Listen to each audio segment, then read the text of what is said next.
PPP model అంటే owner private వ్యక్తులు కాదు అన్నారు సీఎం చంద్రబాబు. ఓనర్షిప్ ప్రభుత్వానికే ఉంటుందన్నారు.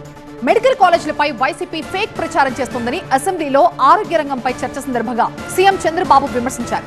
తాను తొలిసారి ముఖ్యమంత్రి అయినప్పుడే జిల్లాకు ఒక మెడికల్ కాలేజ్ లక్ష్యంగా పనిచేశారన్నారు.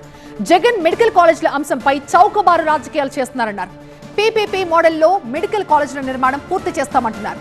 పీపీపీ అంటే ప్రైవేటీకరణ కాదని, పేద ప్రజల ఆరోగ్యానికి మెడికల్ సీట్లకు ఎలాంటి ఇబ్బంది ఉండదంటున్నారు సీఎం చంద్రబాబు. ఎక్కువ ప్రతి ఒక్క కాలేజీలో వస్తే పేదవాళ్ళకి అన్యాయం చేసామని మాట్లాడతాడు. అంటే నోరుంది, ఫేక్ న్యూస్ పెడతా, నేను మాట్లాడుతూనే ఉంటా, మీరు ఏమన్నా చేయండి అంటే ఎక్కడికి పోతున్నా నేను అడుగుతున్నా. ఓవరాల్గా 110 అడిషనల్ సీట్స్ అన్నీ కూడా ఒక దీనికి ఇచ్చే పరిస్థితి వస్తుంది.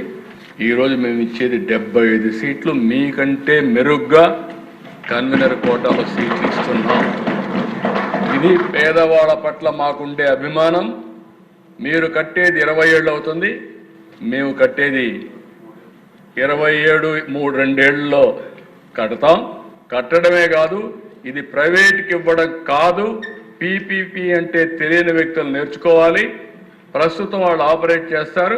33 ఏళ్ళ తర్వాత తిరిగి ఆ ఆస్తి గవర్నమెంట్కి వస్తుంది తప్ప ప్రైవేట్కి కాదని చెప్పి మీకు తెలియజేస్తున్నా.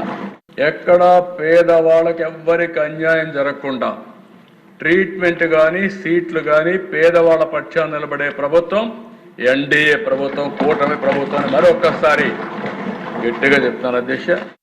14-19లో బెస్ట్ క్వాలిటీ ఎడ్యుకేషన్ ఉండే రాష్ట్రం ఇటీవల కాలంలో అన్ని స్టాండర్డ్స్ కిందన పడిపోయే పరిస్థితికి వచ్చాయి.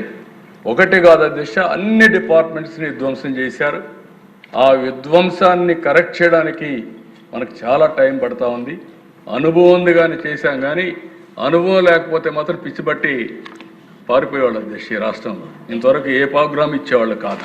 IIM Udaipur, IIT Nagpur infrastructure అంతా వైఆ పీపీపీలో పోయే పరిస్థితికి వచ్చారు. అంటే ఆ కాలేజీలని ప్రైవేట్ ఇచ్చేస్తారా? ప్రజలకు మెరుగైన సౌకర్యాలు కల్పించాలి, తొందరగా అనుకున్న ప్రగతిని సాధించాలంటే పీపీపీ తప్ప వేరే మార్గం లేదు.